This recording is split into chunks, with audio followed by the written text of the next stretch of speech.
ጸሎተ ማርያም ወይም ሰላም ለኪ የሚለው ጸሎት ወለላይቱ እመቤት ድንግል ማርያም በመዓዛ መለኮት በጣፈጠው ጥዑም አንደበቷ የጸለየችው ታላቅ ጸሎት ነው።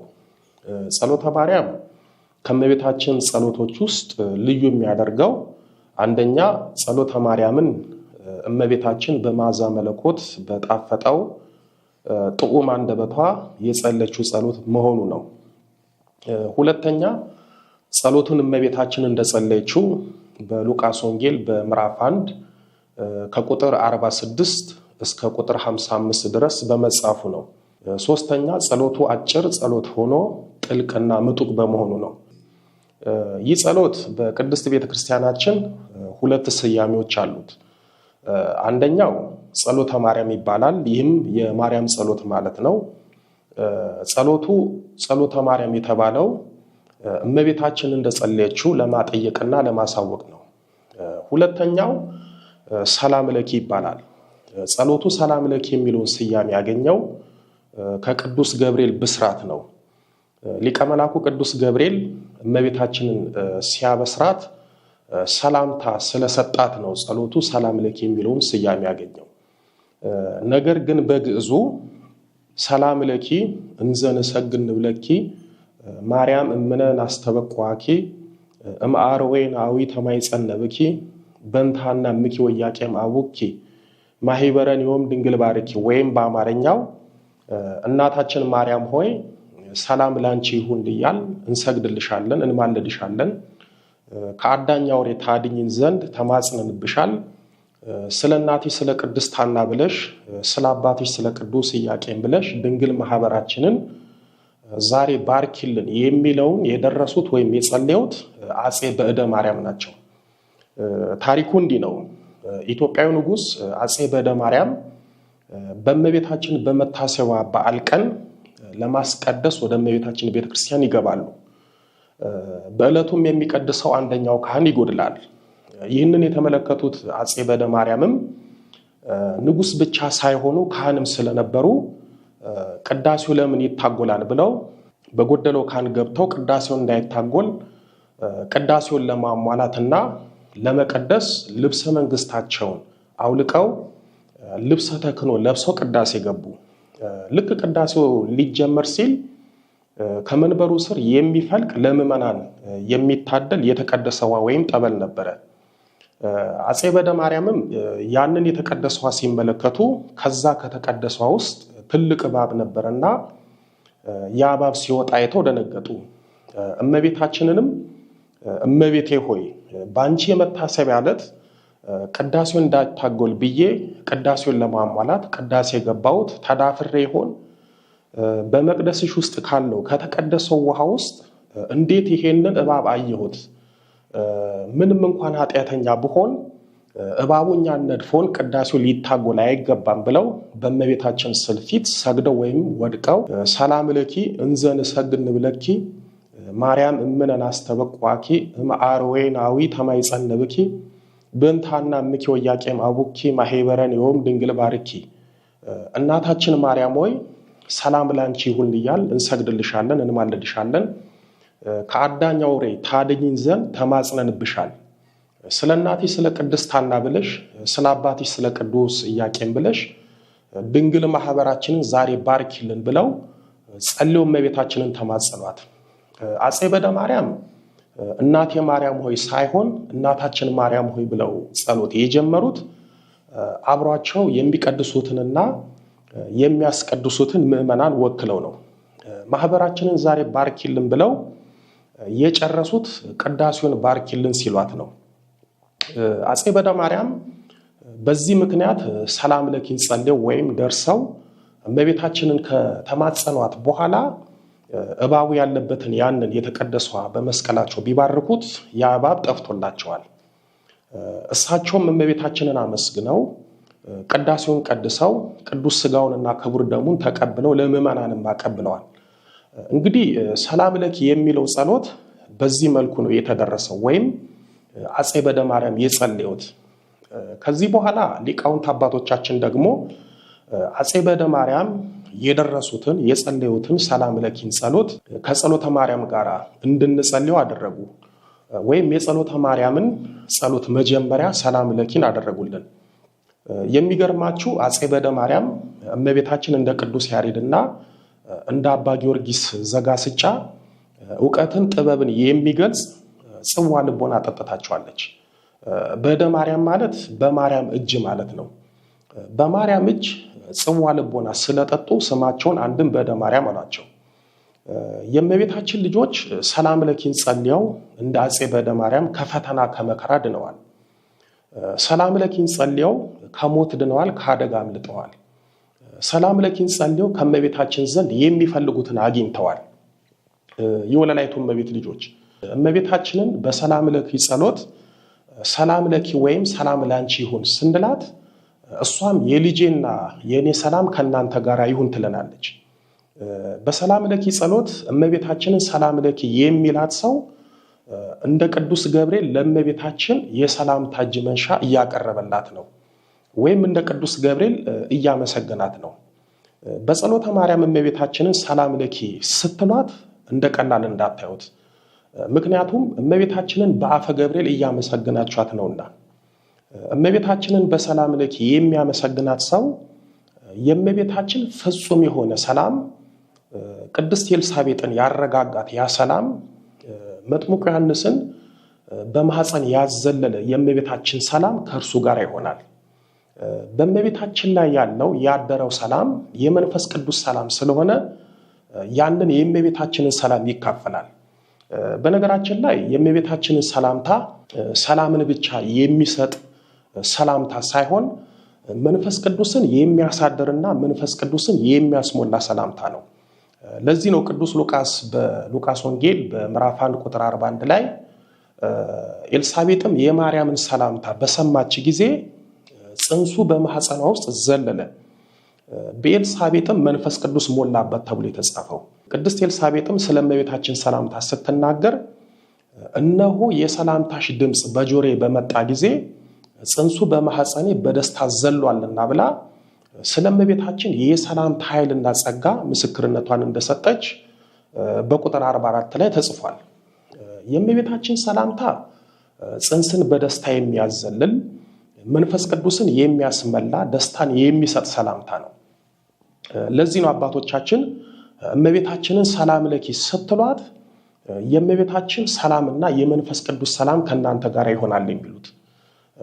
እመቤታችንን ጸሎት ወይም ጸሎተ ማርያምን የጸለየችው ከዘመዷ ከቅድስት ኤልሳቤጥ ጋር በተገናኘችበት ጊዜ ነው። ቅዱስ ገብርኤል እመቤታችንን ጌታችንን ጸንሳ እንደምትወልድ ሲያበስራት ቅዱስ ገብርኤል ለእመቤታችን 3 ምልክት ነግሯት ነበረ። አንደኛ በድንግልና ጸንሳ በድንግልና እንደምትወልድ፣ ሁለተኛ ያለ ዘር ብእሲ ወይም ያለ ወንድ ዘር በግብረ መንፈስ ቅዱስ ጌታችንን ጸንሳ እንደምትወልድ፣ ሶስተኛ ቅድስት ኤልሳቤጥ በእርጅናዋ ዘመን መጥምቁ ዮሐንስን እንደጸነሰች መጥምቁ ዮሐንስን ከጸነሰች 6 ወር እንደሆናት ጭምር ነገራት። ቅዱስ ገብርኤል እነዚህን 3 ምልክት ከነገራት በኋላ እመቤታችን ጌታችንን ጸንሳ ቅድስት ኤልሳቤጥ ደግሞ ቅዱስ ዮሐንስን ከጸነሰች 6 ወር እንደሆናት ልትጠይቃት ወደ ይሁዳ ሀገር ሄደች። እመቤታችንን በቅድስት ኤልሳቤጥ ቤት ገብታ ኤልሳቤጥን ሰላም አለቻት። በዚህን ጊዜ ቅዱስ ሉቃስ በምዕራፍ 1 ከቁጥር 46 እስከ 55 ላይ የጻፈልንን እመቤታችን ጸሎተ ማርያም የተባለውን ጸሎት ጸለየች። ጸሎቱም ማርያምም እንዲያለች ነፍሴ ጌታን ታከብረዋለች ብሎ ጀምሮ ለአብርሃምና ለዘሩ ብሎ የሚያጠቃልለው ነው። ሌላው ጸሎተ ማርያም ጸሎት ውዳሴ ማርያም ከመጸለዩ በፊት የሚጸለይ ጸሎት ነው። ወይም የውዳሴ ማርያም ጸሎት መክፈቻ ወይም መግቢያ ጸሎት ነው። አንድ ኦርቶዶክሳዊ ሰው ውዳሴ ማርያም ከመጸለዩ በፊት እመቤታችንን ሰላም ለኪ ብሎ ጸሎተ ማርያምን አድርሶ ነው ውዳሴ ማርያም የሚጸልየው። ለምሳሌ በተጣበበ ጊዜና ሁኔታ ውስጥ ሆናችሁ ወይም ሙሉ ውዳሴ ማርያም ለመጸለይ ሰዓት ባይበቃችሁ በመጀመሪያ ጸሎተ ማርያም ጸልያችሁ ነው የዕለቱን ውዳሴ ማርያም የምትጸልዩት። በስማም ብላችሁ ጸሎት ጀምራችሁ ጸሎተ ሃይማኖትን ባትጸልዩ እንኳን ጸሎተ ማርያምን ጸልያችሁ ነው ውዳሴ ማርያም የምትጸልዩት።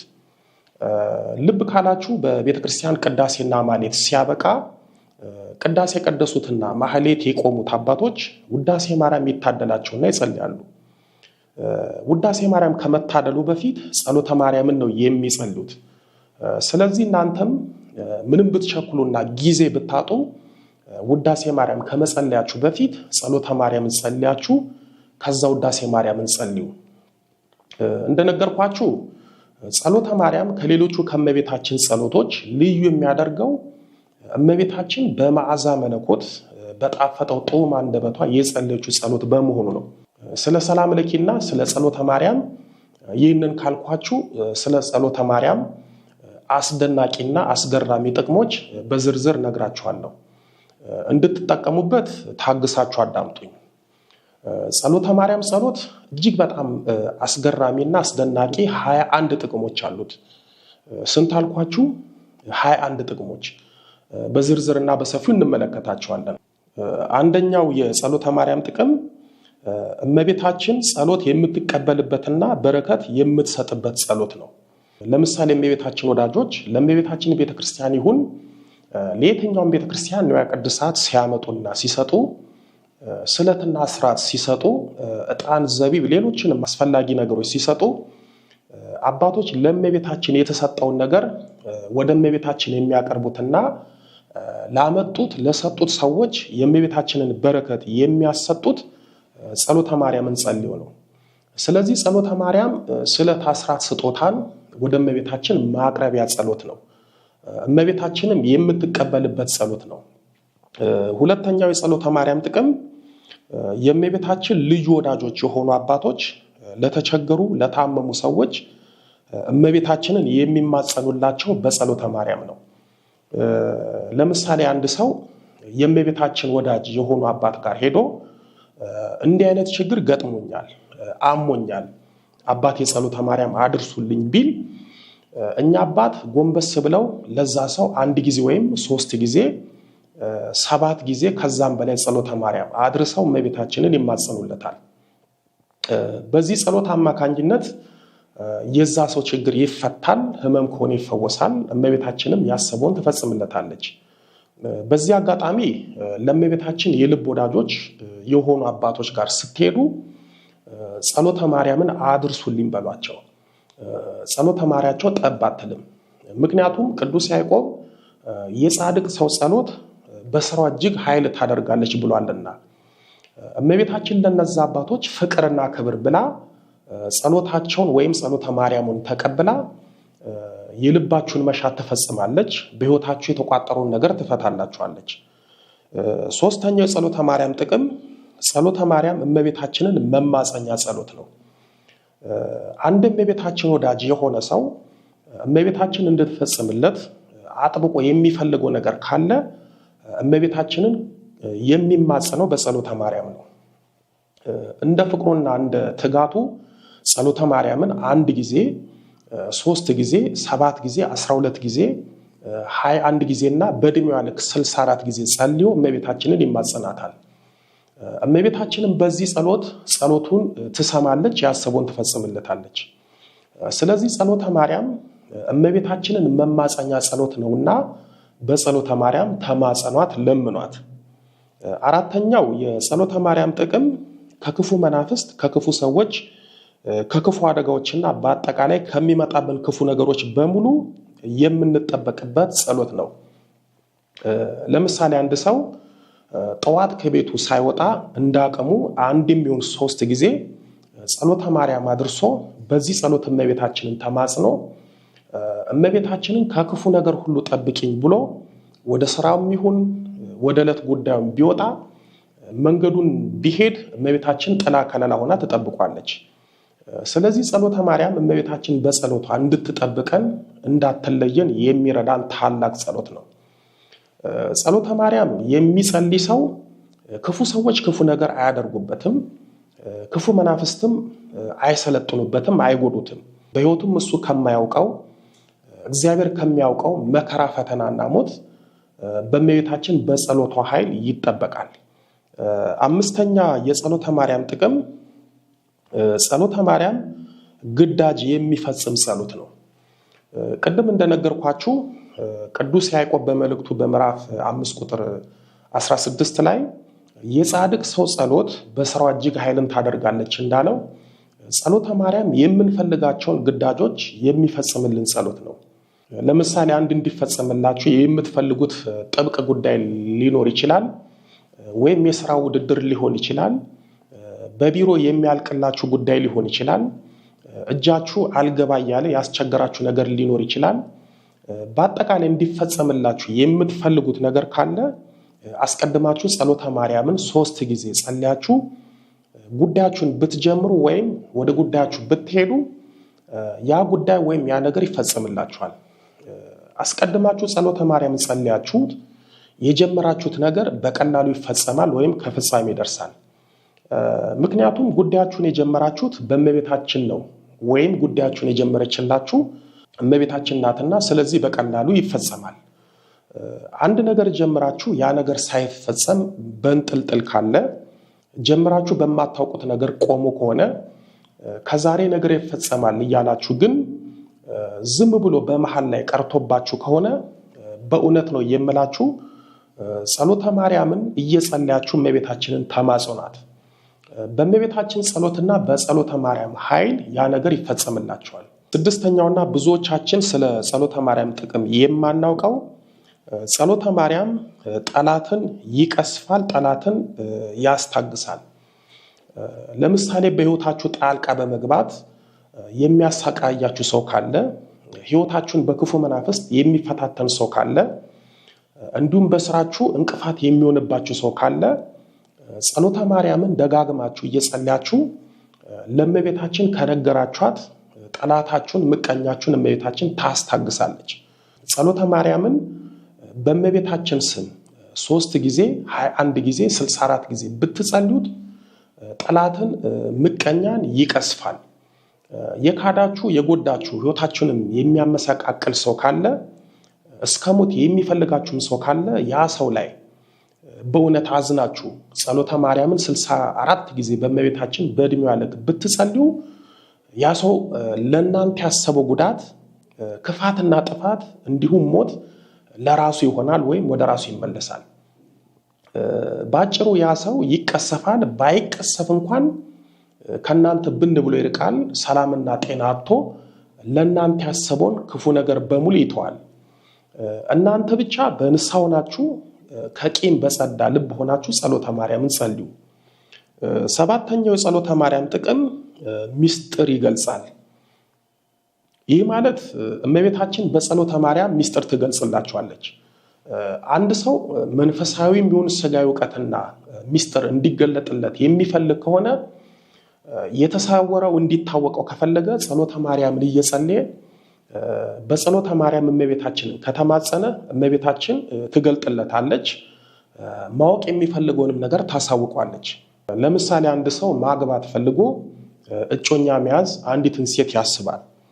እንዲሁም አንድ ወንድ አንዲትን ሴት ለትዳር ይጠይቃታል። እነዚህ ሰዎች ለእጮኝነትና ለትዳር ያሰቡትን እንዲሁም የጠየቁትንና የጠየቃቸውን ሰው የህይወት አጋራቸው ዕጣ ክፍላቸው ይሁን አይሁን ለማወቅ ከፈለጉ ለ7 ቀን ማታ ማታ ጸሎተ ማርያምን 3 ጊዜ 7 ጊዜም 21 ጊዜም 64 ጊዜም እንዳቀማቸው እየጸለዩ እመቤታችንን ግለጭልኝ እያሉ ቢማጸኗት ያ ሰው ወይም ያቺ ሴት የትዳር አጋራቸው መሆናቸውን አለመሆናቸውን እመቤታችን ትገልጽላቸዋለች። የሚሆንም ከሆነ የማይሆንም ከሆነ እመቤታችን በህልምም ይሁን በሆነ ነገር ምልክት ትሰጣቸዋለች። በዚህ አጋጣሚ የጸሎተ ማርያምን ታምር ልንገራችሁ።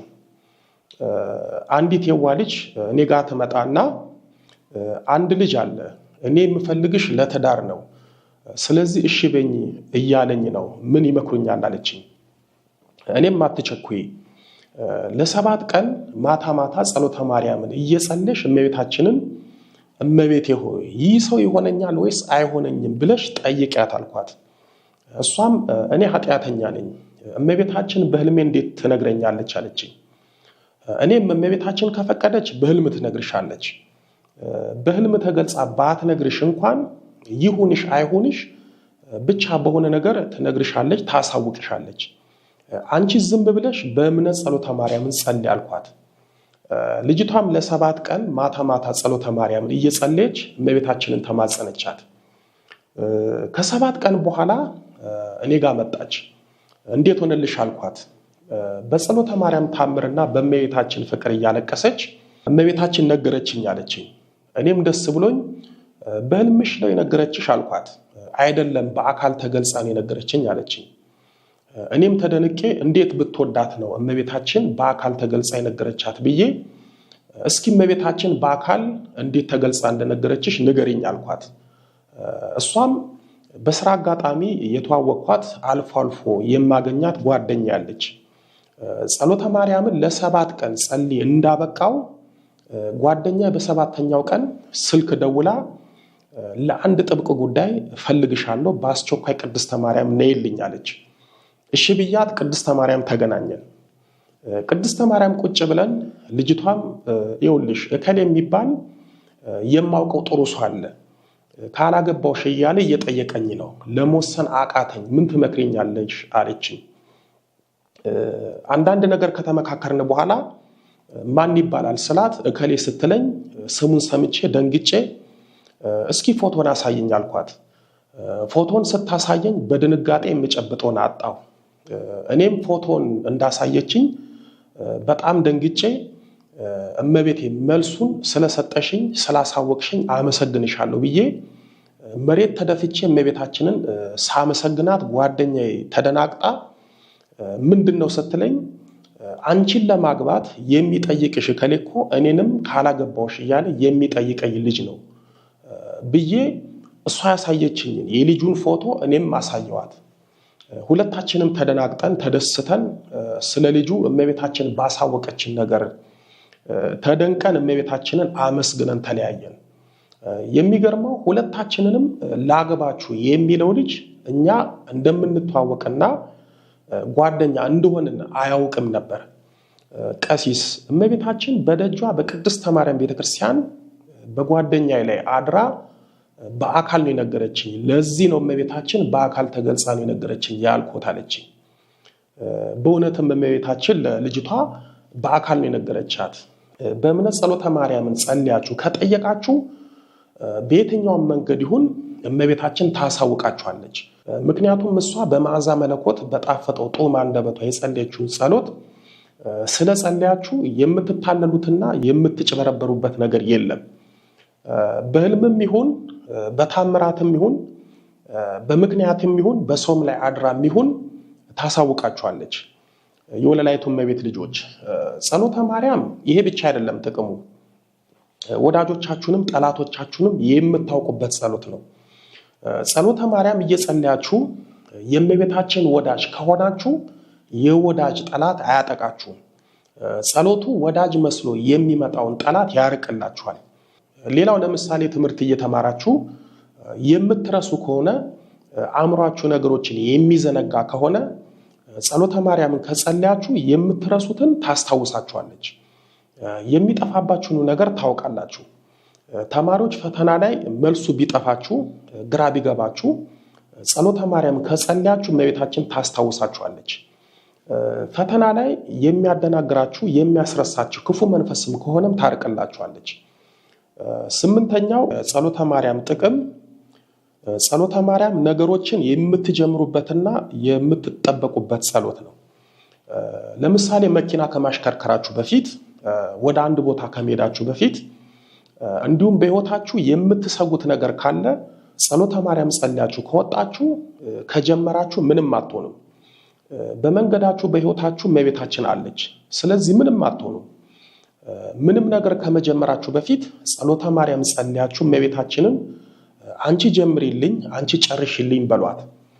ጸሎተ ማርያም ጸልያችሁ እመቤቴ በህይወቴ በመንገዴ አትለይኝ ጠብቂኝ በሏት። በፍጹም አትለያችሁም፣ ትጠብቃችኋለች። 9ኛው የጸሎተ ማርያም ጥቅም ከወለላይቱ እመቤት ከድንግል ማርያም ጋር የሚያወዳጀን ትልቅ ጸሎት ነው። አባቶቻችን እመቤታችንን ከመውደዳቸው የተነሳ ለእመቤታችን ፍቅራቸውን ክብራቸውን ከሚገልጹበትና ከሷ ጋር ከሚወዳጁበት ጸሎት ውስጥ አንዱ ጸሎተ ማርያም ወይም ሰላም ለኪ ጸሎት ነው። አባቶቻችን ለእመቤታችን ካላቸው ፍቅርና ክብር የተነሳ ጸሎተ ማርያምን በእድሜዋ ልክ በቀን 64 ጊዜ ይጸልያሉ። ጸሎተ ማርያምን በቀን 64 ጊዜ ሲጸልዩ እመቤታችን በብርሃነ መስቀሏ ተባርካቸዋለች፣ የሰማይ ምስጢር ትገልጽላቸዋለች፣ ጸጋ በረከቷን ትሰጣቸዋለች፣ ጣዕመ ፍቅሯንም ታሳድርባቸዋለች። የሚገርማችሁ በገዳም ያሉት በጸሎት የተወሰኑት አባቶቻችን ከአንደበታቸው የማይለዩት ጸሎት ጸሎተ ማርያም ነው። ጸሎተ ማርያምን ሲሰሩም ሲሄዱም ሲቀመጡም በቃላቸው ይጸልዩታል። የእመቤታችን ጣዕም በአንደበታቸው ላይ መሆኑን የምታውቁት ጸሎተ ማርያምን ደጋግሞ ሲጸልዩ ነው። የእመቤታችን ጣዕም በአንደበቱ ያለ ሰው እመቤታችን በአንደበቷ የጸለየችውን ጸሎተ ማርያም ይጸልያል። በዓለም ያላችሁ በስራም ዓለም ያላችሁ የእመቤታችን ልጆች ኦርቶዶክሳውያን የሰባቱን ጊዜያት ጸሎት በስራም ቦታ ይሁን በማንኛውም ቦታና ሁኔታ ሆናችሁ አቡነ ዘበሰማያትን ወይም አባታችሁን ከጸለያችሁ በኋላ ጸሎተ ማርያምን ጸልዩ። ጌታችንን በአባታችን የጸሎት አመስግኑት፣ እመቤታችንን ደግሞ በጸሎተ ማርያም ተማጸኗት። በነገራችን ላይ ዛሬ የበረቱት በየቀኑ የሚጸልዩት እንደኔ ያለው ሰነፉ ደግሞ በኪሱ ይዞ የሚዘረው ውዳሴ ማርያም መሰረቱ ጸሎተ ማርያም ነው።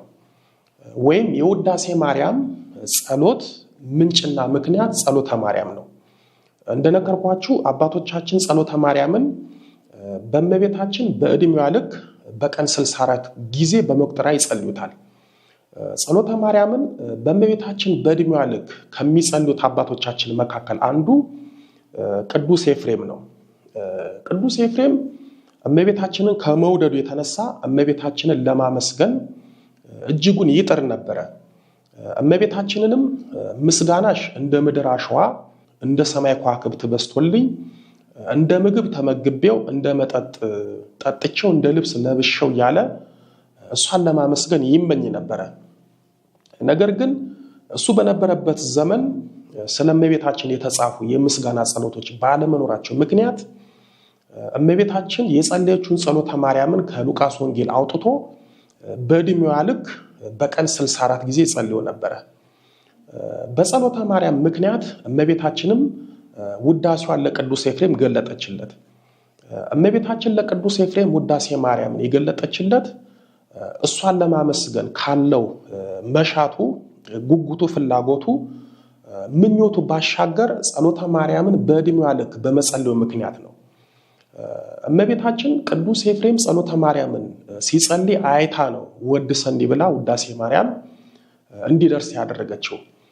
ስለዚህ ጸሎተ ማርያም ማለት ዛሬ እመቤታችንን የምናመሰግንበት ውዳሴ ማርያም በእመቤታችን ገላጭነት በቅዱስ ኤፍሬም ደራሲነት እንዲጻፍ ምክንያት የሆነ ታላቅ ጸሎት ነው።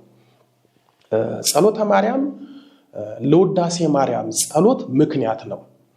ጸሎተ ማርያም ጸሎት ውዳሴ ማርያምን የወለደ ጸሎት ነው። ስለዚህ እንደቀላል ጸሎት እንዳታዩት። ቅዱስ ኤፍሬም ጸሎተ ማርያምን እየጸለየ ውዳሴ ማርያም ስለተገለጸለት ወይም ጸሎተ ማርያምን እየጸለየ ውዳሴ ማርያምን ስለደረሰ አባቶቻችን ገና የሰኞ ውዳሴ ማርያም ከመጸለያችን በፊት ጸሎተ ማርያምን ከሰኞ ውዳሴ ማርያም በፊት አስቀመጡልን። ለዚህ ነው ጸሎተ ማርያምን ጸልየን የዕለቱን ውዳሴ ማርያም የምንጸልየው። 10ኛው ጸሎተ ማርያም ጥቅም ጸሎተ ማርያም በራሱ ጸሎት ነው። ጸሎተ ማርያም ወለላይቱ እመቤት በመዓዛ መለኮት በጣፈጠው ጥዑም አንደበቷ የጸለየችው ጸሎት ስለሆነ ትልቅ ጸሎት ነው። እንደነገርኳችሁ ጸሎተ ማርያም በቅድስት ቤተክርስቲያናችን በብዙ አገልግሎት ውስጥ ይጸልያል። እመቤታችንን ለመማጸን፣ ስለትና አስራት ለመቀበል በቅዳሴውና በማህሌቱ አገልግሎት ላይም ይጸልያል። ለምሳሌ ቤተሰብ ወይም ጓደኛ ሞቶ ለቅሶ ላይ ሆናችሁ ወይም የቤተሰብ ጓደኛ ሰርግ ላይ ሆናችሁ እንዲሁም ለጸሎት የማይመች ሁኔታና ቦታ ሆናችሁ ከሆነ ያስለመዳችሁት ጸሎት ሊታጎል ይችላል። እንዲህ አይነት ነገር ሲገጥማችሁ ጸሎተ ማርያምን ጸልያችሁ እመቤቴ በጸሎትሽ አስቢኝ ብላችሁ ከጸልያችሁ ትልቅ ጸሎት ነው። እንዲህ ስላችሁ ደግሞ በጸሎተ ማርያም እያሳበባችሁ ጸሎተ ማርያም ከጸለይኩኝ ይበቃኛል እያላችሁ ሌሎቹን ጸሎቶች እንዳትተው።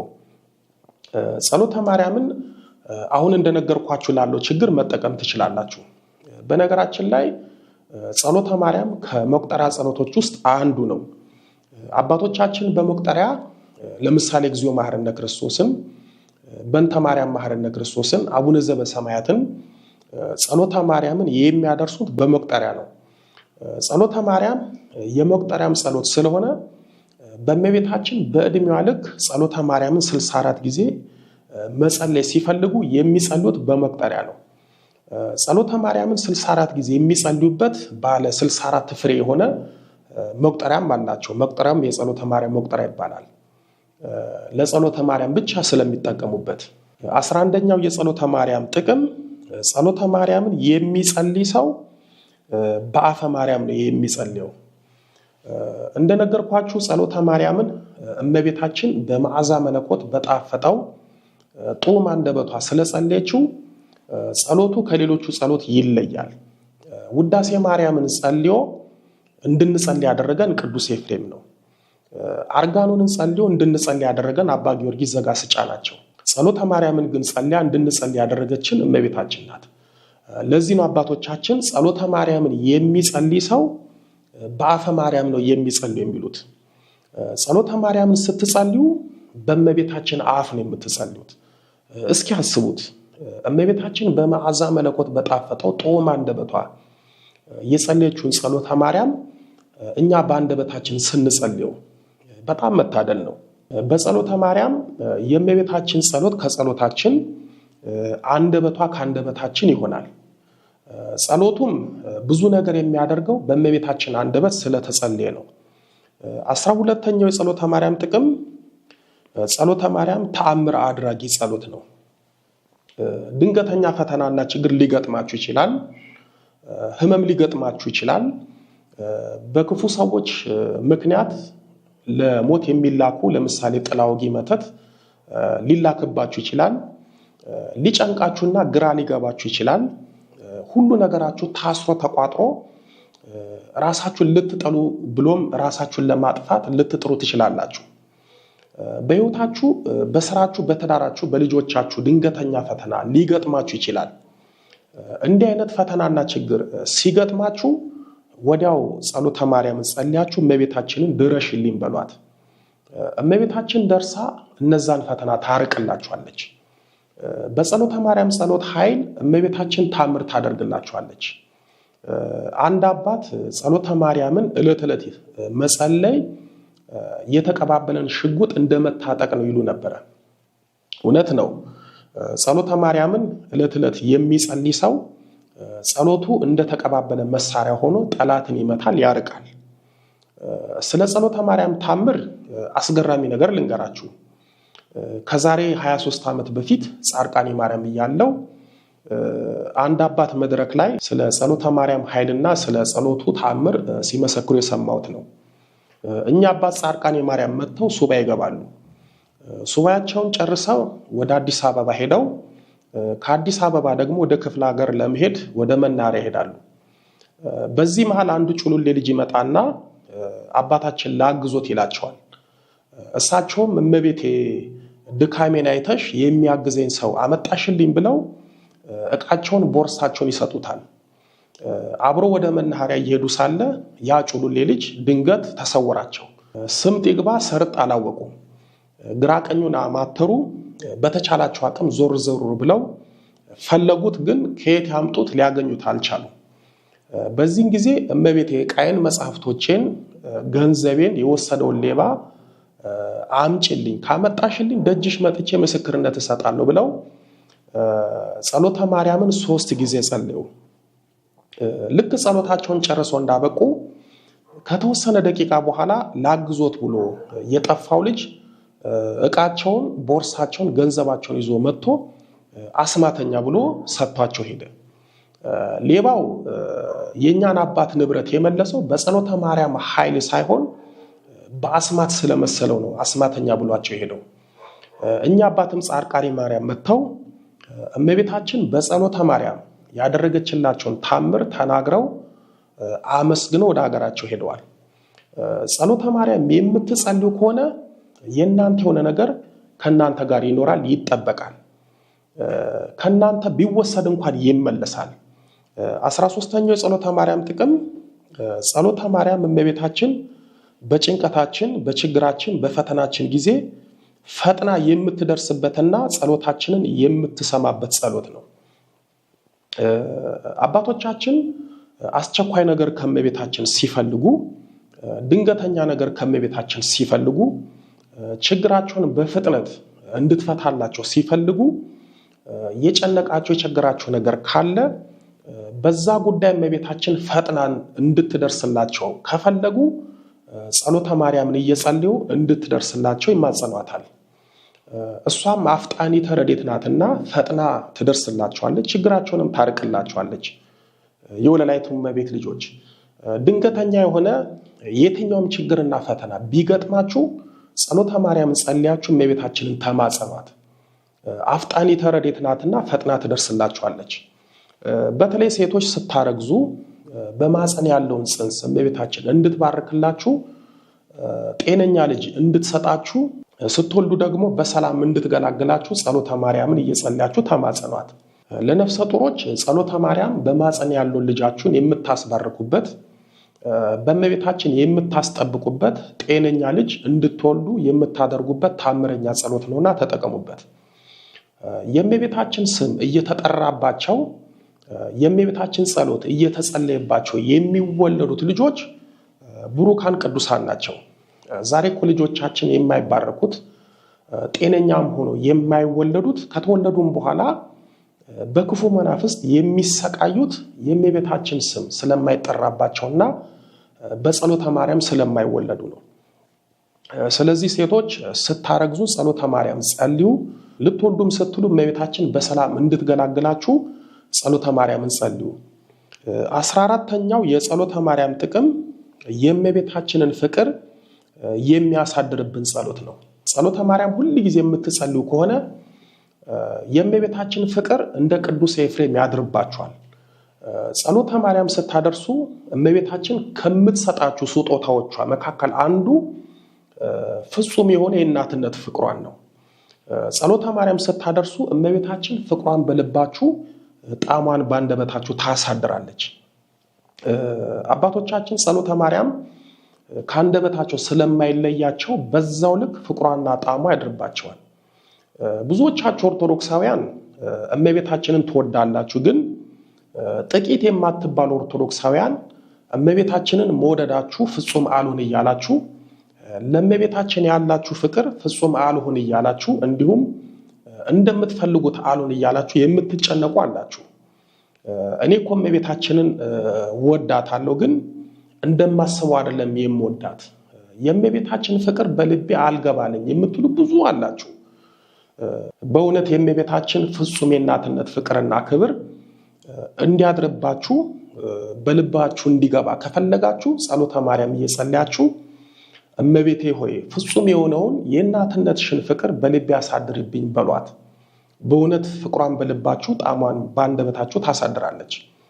አባ ጊዮርጊስ በአርጋኖን ምስጋናው ላይ እመቤቴ ሆይ ፍቅርሽ እንደ ቅቤ በአንጀቴ እንደ ዘይት በአጥንት የገባ እንዳለው አይነት ፍቅር ያድርባችኋል። 15ኛው የጸሎተ ማርያም ጥቅም ጸሎተ ማርያም ከሚመጣ መዓትና ከታዘዘ መቅሰፍት ይሰውራል።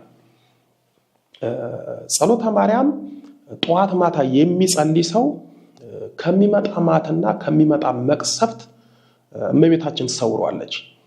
ስለዚህ ጸሎተ ማርያም ከየትኛው መዓትና መቅሰፍት የምንሰወርበት ጸሎት ነው።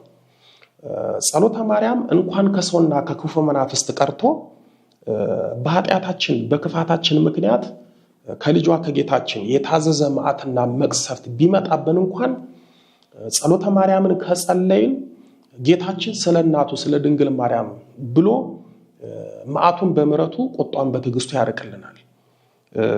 16ኛው የጸሎተ ማርያም ጥቅም ዜማ ገላጭ ጸሎት ነው። ጸሎተ ማርያም በቅድስት ቤተክርስቲያናችን ጸሎት ብቻ ሳይሆን የዜማም ጸሎት ነው። የሚገርማችሁ በቅድስት ቤተክርስቲያናችን ጸሎተ ማርያም ሚስጥር ብቻ ሳይሆን ዜማ ገላጭም ጸሎት ነው። በቤተክርስቲያናችን ብዙ ትምህርት ቢኖርም አንዱ የዜማ ትምህርት ነው። ለምሳሌ ውዳሴ ማርያም ዜማ የሚማሩ ሰዎች በመጀመሪያና ለመጀመሪያ ጊዜ የሚያዜሙት ሰላም ለኪን ነው። ሰላም ለኪን አዚመው ነው የዜማ አፋቸውን የሚፈቱት። ስለዚህ ሰላም ለኪ ብዙዎች የዜማ አፋቸውን የፈቱበት ጸሎት ነው። የቅዳሴ መምህራን፣ የድጓ መምህራን፣ የአቋቋም መምህራን እንዲሁም ዲያቆናትና ካህናቶቹም ሌሎቹም አፋቸውን የፈቱት በሰላም ለኪ ጸሎት ነው። ስለዚህ ሰላም ለኪ የዜማም ጸሎት ስለሆነ ራሱን የቻለ ዜማ አለው።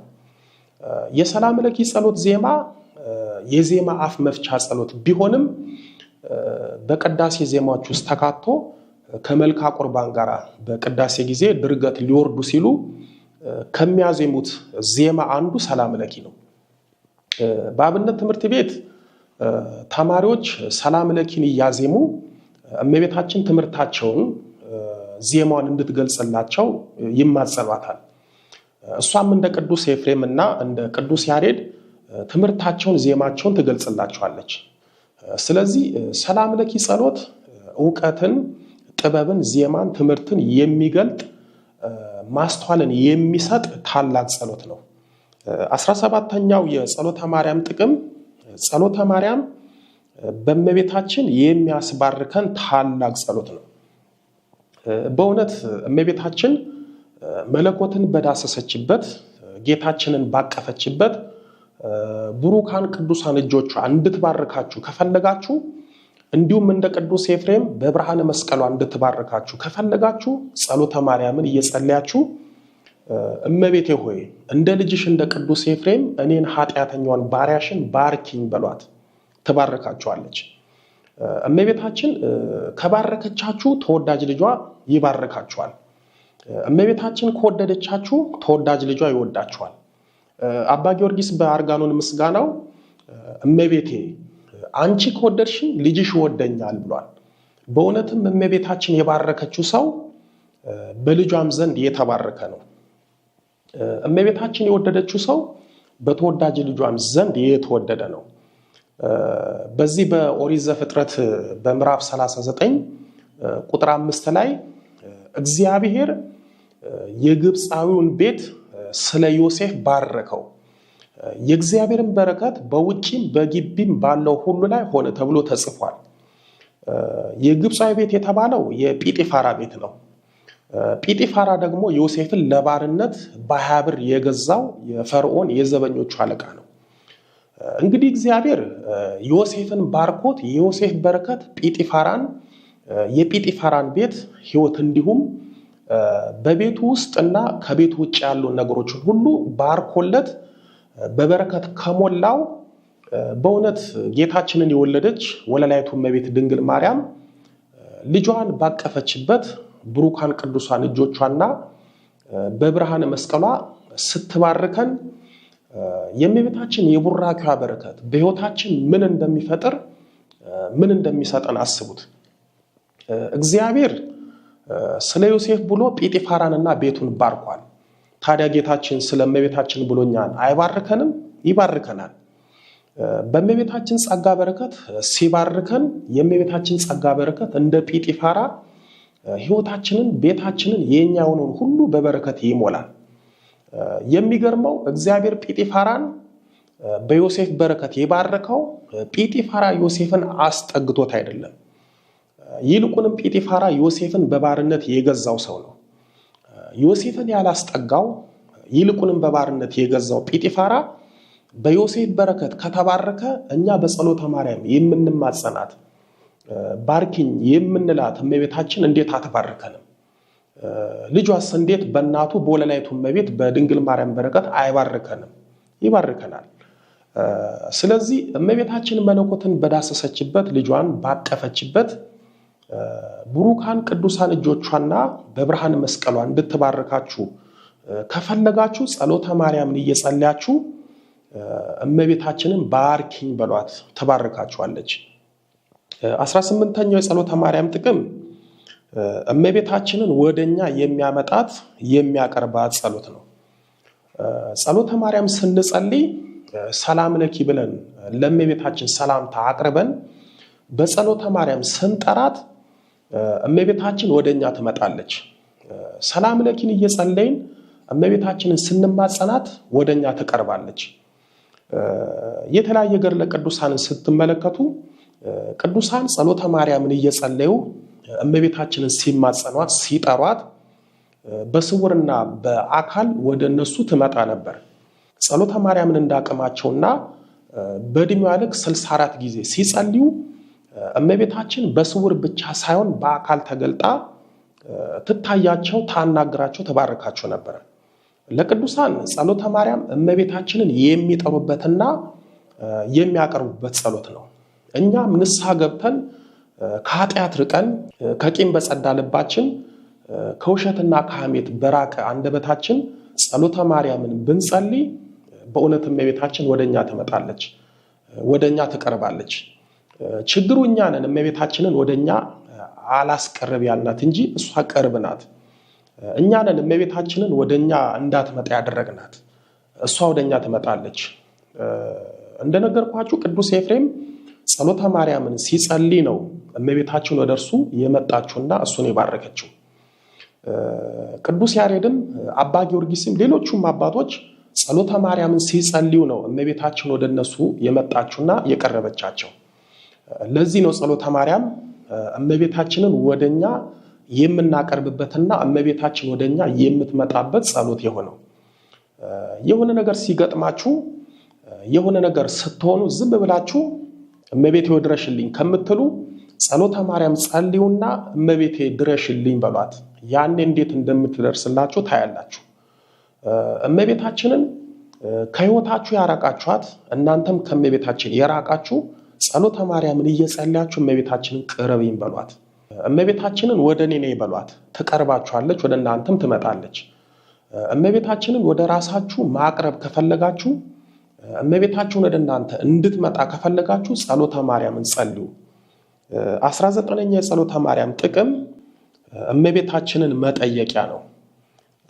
አንድ የእመቤታችን ልጅና ወዳጅ የሆነ ሰው እመቤታችንን በህይወቱ እንድታደርግለት፣ እንድትፈጽምለት፣ እንድትገልጽለት የሚፈልግ ከሆነ እመቤታችንን የሚጠይቃት በጸሎተ ማርያም ነው።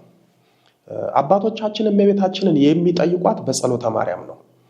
ለምሳሌ በሆነ ጉዳይ ሱባኤ ገብታችሁ በቤታችሁ ታቅቦና ጸሎት ይዛችሁ እመቤታችንን መጠየቅ ከፈለጋችሁ ጸሎተ ማርያምን እየጸለያችሁ ጠይቋት።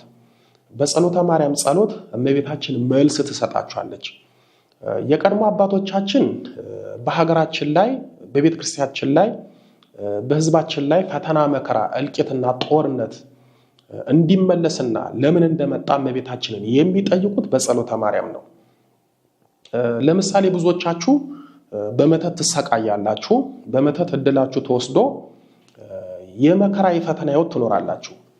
ይህንን ክፉ ተግባር ማን እንደሰራባችሁ ማን እንዳሰራባችሁ በጸሎተ ማርያም እመቤታችንን ብትጠይቋት ታውቃላችሁ። እከሌ ነው እከሊት ናት እያላችሁ ከምትጠራጠሩ ጸሎተ ማርያምን ብትጸልዩ ይገለጥላችኋል። ስለዚህ ጸሎተ ማርያም እመቤታችንን መጠየቂያ ነውና በጸሎተ ማርያም ጠይቋት። 20ኛው የጸሎተ ማርያም ጥቅም ጸሎተ ማርያም የሱባኤ ጸሎት ነው። ሱባኤ ስንገባ እንደ አቅማችን የምንጸልያቸው የተለያዩ ጸሎቶች አሉ። ከነዛ ውስጥ አንዱ ጸሎተ ማርያም ነው። ግን ብዙዎች የጸሎተ ማርያምን ጥቅምና ጸሎተ ማርያም በሱባኤ ጊዜ ከእመቤታችን መልስ እንደሚያመጣ እንዲሁም ጸሎተ ማርያም የሱባኤ ጸሎት መሆኑን ስለማያውቁ በሱባኤ ጊዜ ስራይ ብለው ጸሎተ ማርያምን አይጸልዩም። በተለይ እመቤታችንን በሱባኤ መጠየቅ ከፈለጋችሁ አንዱና ሁነኛው መጠየቂያ ጸሎት ጸሎተ ማርያም ነው። ሱባኤ ገብታችሁ ስለ ህይወታችሁ፣ ስለ ችግራችሁ፣ ስለ የትኛውም ጉዳያችሁ እመቤታችንን በሱባኤ መጠየቅ ከፈለጋችሁ ጸሎተ ማርያምን በዕድሜዋ ልክ 64 ጊዜ በመቁጠሪያ እየጸለያችሁ ጠይቋት። ስለ እውነት ነው የምላችሁ፣ በአንድም በሌላም መልስ ትሰጣችኋለች፣ ታሳውቃችኋለች። ስለ ትዳር ሊሆን ይችላል፣ ስለ ስራችሁም ሊሆን ይችላል፣ ከእመቤታችን ስለምትፈልጉት ነገር ሊሆን ይችላል፣ እመቤታችን እንድታደርግላችሁ ስለምትፈልጉት ነገር ሊሆን ይችላል። በአጠቃላይ ስለ ህይወታችሁ ሊሆን ይችላል። በእነዚህና በሌሎች ጉዳዮች ሱባኤ በገዳም የሚሆን በቤታችሁ ገብታችሁ የምትጠይቁ ከሆነ በጸሎተ ማርያም ወይም በሰላም ለኪ ጠይቋት። ሱባኤ ስትገቡ ጸሎተ ማርያምን ከበረታችሁ በእድሜዋ ልክ 64 ጊዜ ጸልዩ። ካቃታችሁ 7 ጊዜ ወይም 21 ጊዜ ጸልዩ። ሱባኤ ስትገቡ በሱባኤ እመቤታችንን ስትጠይቁ ጸሎተ ማርያምን እንዳትረሱ። ምክንያቱም ጸሎተ ማርያም የሱባኤ ጸሎት ነውና። ሱባኤ ላይ የምትጸልዩአቸው ጸሎቶች እንዳሉ ሆነው ነገር ግን የምትጠይቋት እመቤታችንን ስለሆነ እመቤታችንን በራሷ ጸሎት ራሷን ጠይቋት መልስ ታገኛላችሁ። 21ኛው የጸሎተ ማርያም ጥቅም ጸሎተ ማርያም ፈዋሽና መድኃኒት የሆነ ጸሎት ነው። የትኛውም ህመም ሊያማችሁ ይችላል፣ ወይም ልጆቻችሁ ሊታመሙ ይችላሉ። ስጋዊም ይሁን መናፍስታዊ ህመም ሊገጥማችሁ ይችላል። ሲያማችሁ ጸሎተ ማርያምን ከጸለያችሁ አንደኛ ጸሎቱ መድኃኒት ነውና ይፈውሳችኋል። ሁለተኛ እመቤታችን ትፈውሳችኋለች። ምናልባት እንኳን የሚያማችሁ ስጋዊ ህመም ከሆነ እመቤታችን ከመድኃኒቱ ታገናኛችኋለች። አባ ጊዮርጊስ በአርጋኖን ምስጋናው እመቤታችንን እመቤቴ ሆይ ልጅሽ መድኃኒት ነው፣ አንቺ ደግሞ የመድኃኒቱ ብልቃጥ ነሽ ብሏታል። በብልቃጥ የተመሰለችው የመድኃኒቱ መያዣ እመቤታችን ልጇ መድኃኒት ስለሆነ በልጇ ጸጋ ትፈውሰናለች፣ እንዲሁም በተሰጣት ጸጋ ትፈውሰናለች። በገዳም ያሉ አባቶችና እናቶች ሐኪማቸው እመቤታችን ናት። ሲያማቸው እመቤታችንን ፈውሽኝ የሚሏት እንዲሁም የሚፈወሱት በጸሎተ ማርያም ነው። ህመማችሁ ለጸጋ ካልተሰጣችሁ በስተቀር ጸሎተ ማርያም ለየትኛውም ህመም ፍቱን መድኃኒት ነው፣ ፈዋሽ ጸሎት ነው።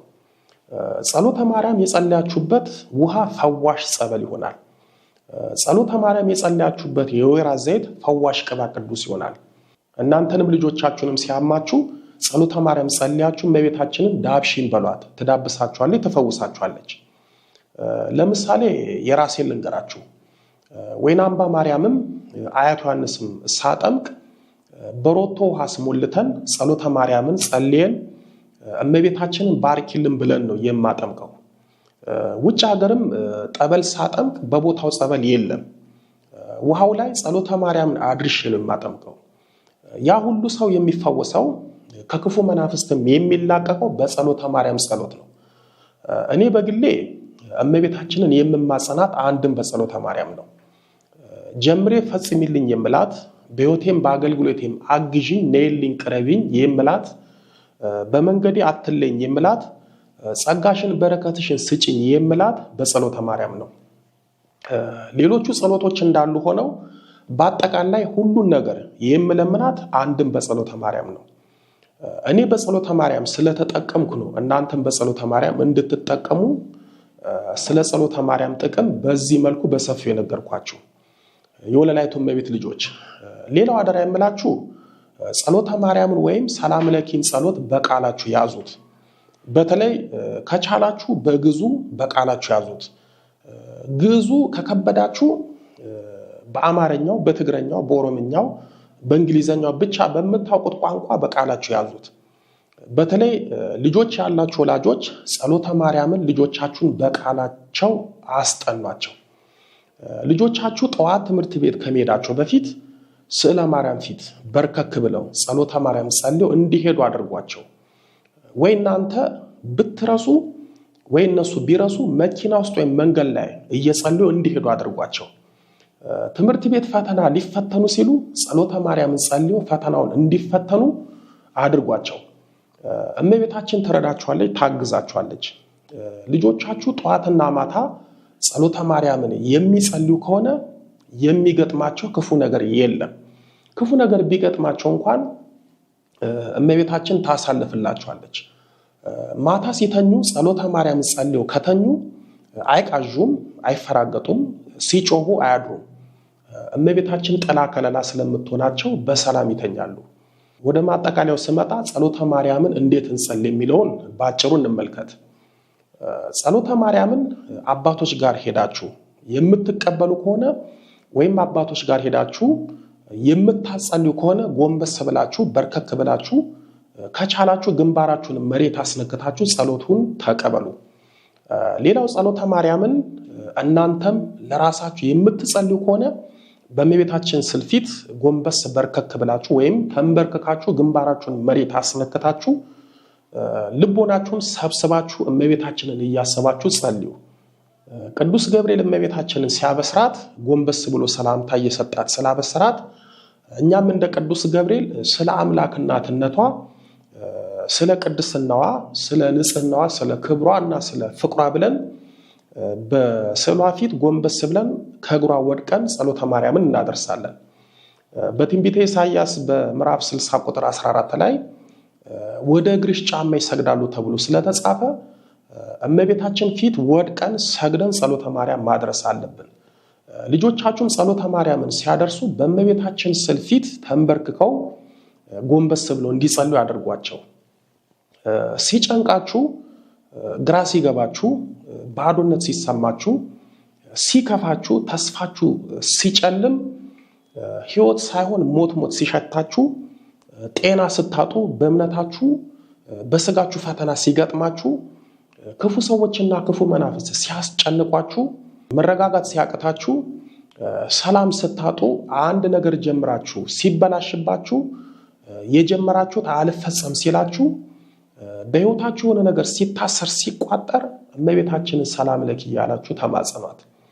ያኔ እመቤታችን ታስተካክልላችኋለች። ያኔ እመቤታችን ታረጋጋችኋለች።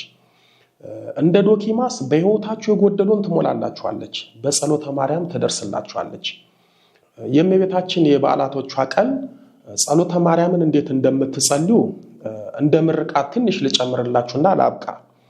ይሄ ምርቃት እንደኔ ለጸሎት ሰነፍ ለሆናችሁ ነው።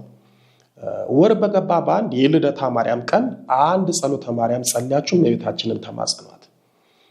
ወር በገባ በ3 የበዓታ ማርያም ቀን ጸሎተ ማርያምን 3 ጊዜ ጸልያችሁ እመቤታችንን ተማጸኗት። ወር በገባ በ16 የኪዳነ ምሕረት ቀን ጸሎተ ማርያምን 16 ጊዜ ጸልያችሁ እመቤታችንን ተማጸኗት። ወር በገባ በ21 የእመቤታችን ቀን ጸሎተ ማርያምን በቀኗ ልክ 21 ጊዜ ጸልያችሁ እመቤታችንን ተማጸኗት። የበረታችሁ በዚህ ቀን በእድሜዋ ልክ 64 ጊዜ መጸለይ ትችላላችሁ። ምክንያቱም ጥር 21 ቀን በ64 ዓመቷ ከዚህ ዓለም ድካም ስላረፈች አባቶቻችን ይህንን በማሰብና ምክንያት አድርገው በ21 በቀኗ 64 ጊዜ ጸሎተ ማርያምን ያደርሳሉ። እንግዲህ ስለ ሰላም ለኪና ስለ ጸሎተ ማርያም ጸሎትና ስለ አስገራሚውና አስደናቂው 21 ጥቅሞች በሚገባና በሰፊው ነግሬያችኋለሁ። መጠቀም የእናንተ ፋንታ ነው። በተረፈ በሌላ ጸሎት ትምህርት እስክንገናኝ ድረስ ጸሎተ ማርያምን ወይም ሰላም ለኪን ሁላችሁም በቃላችሁ እንድትይዙት እንድትሸመድዱት የግዙንም የአማርኛውንም በስክሪኑ ላይ እተውላችኋለሁ። እሱን እያያችሁ አጥነታችሁ በቃላችሁ ያዙት። ደግሜ ያደራ እላለሁ፣ በቃላችሁ ያዙት። ጸሎተ ማርያምን በቃላችሁ ስትይዙት እኔንም በጸሎተ ማርያማችሁ እንዳትረሱኝ። ያስተማረን የመከረን የአባቶቻችን አምላክ ኃያሉ መድኃኔዓለም ከእናቱ ከድንግል ማርያም ጋር ክብር ምስጋና ይድረሳቸው።